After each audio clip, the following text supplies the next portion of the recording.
Don't forget to like and subscribe. Hello there. All right, I just saw, okay, 007, or what, yeah, 007, No Time to Die. Honestly, going into it, I was feeling anxious because of everything that's been going on. Everything's trying to, promote its message.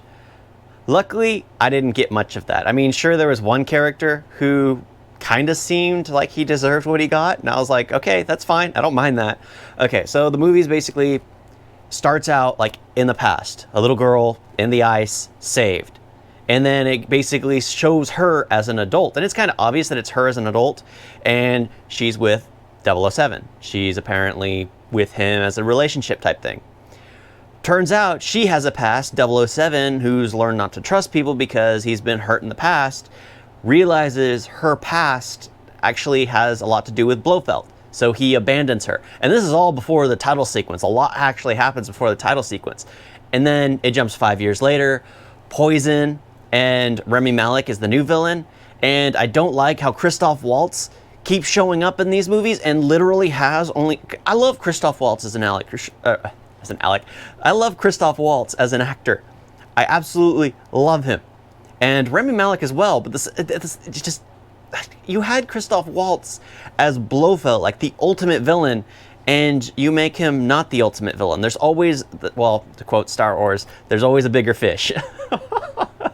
Yeah, so of course it's basically, okay.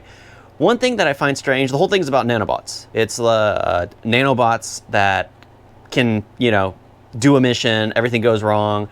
James Bond went into hiding, they selected a new 007, and when he comes back, there's a lot going on, which I was okay with. It's just one thing, it's just like, okay, you people who know everything about technology, nanobots is a form of technology that basically, from what I understand, it creates energy for itself, but an EMP is a device that kills all electronic devices, at least for a short period of time. Would nanobots die to an EMP device? Because if that's the case, then this whole, the way it ended was kind of just like, you know what, because that's the thing that popped into my head. At the very end of the movie, that happens, and I'm like, dude, you were given this special gadget you've already used twice to, get into things. Why don't you just use that device? Would it not work? Have you thought this through? Because that's the first thing that popped into my head immediately. The second they introduced it, I was like, okay, this could be used. And then because it was like, that's definitely going to come into use later. I think they just forgot it existed. It's one of those things that are just like, let's have it here because it's useful, but let's completely forget about it and just not mention it again and not talk about how nanobots are technology. I could be absolutely wrong. I mean, I'm not no nanobot scientist or electrician. Yeah, I mean, I enjoyed the movie. It was very had good pacing for like a almost 3 hour long movie. I didn't feel bored in the least. It just felt like it continued. That one of Felix's agents, she was one of the funny ones because when she's introduced, she's just bubbly, hyper. You can tell she feels uncomfortable until everything starts getting, the action happens.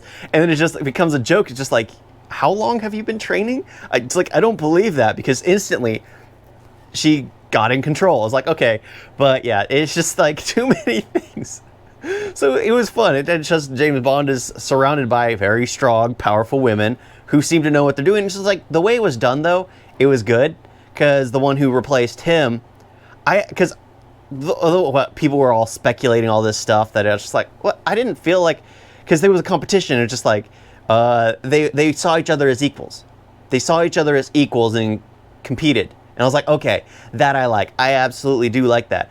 However, it's just like, out of the movies, it's like the third,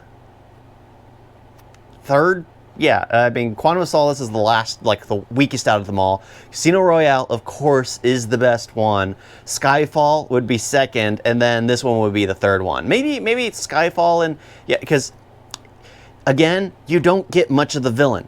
That's the problem with these 007 movies. Casino Royale is the only exception. However, he wasn't the real villain, but he was portrayed as such for us as the viewing audience. So it worked. The other ones, they kind of show the guy behind the curtain, but never do anything with him. Like when they introduced Blofeld, they introduced him in shadow.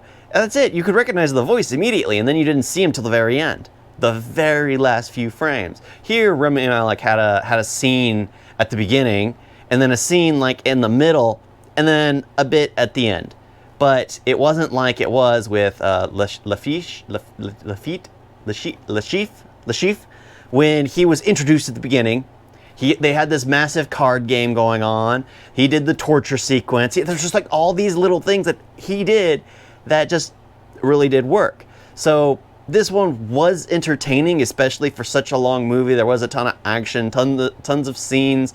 The technology was actually pretty cool. I did enjoy like the stealth plane turn to sub type thing.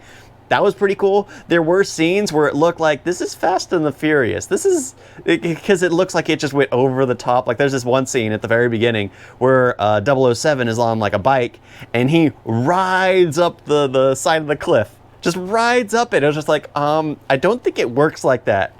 So there's a scene like that, and then the part where he's just running in through or driving through the forest, and then immediately these tons of vehicles jump over a hill chasing after him. It's just like, this is Fast and the Furious type situation here.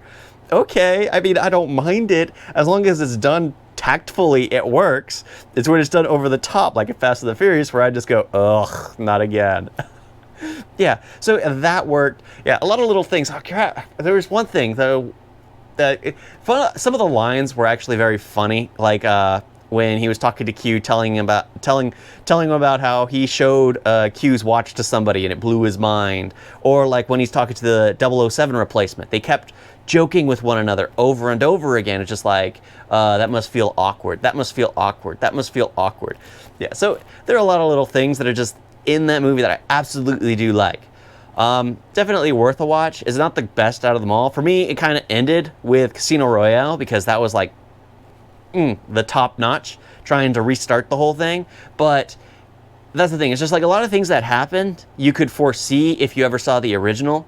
But however, the ending, you kind of predict, but at the same time, it's 007. So I'm not going to say anything else. I've done plenty of spoilers already. Sorry, I should have said spoilers at the beginning. Thank you all for watching. Talk to you next time. Toodles.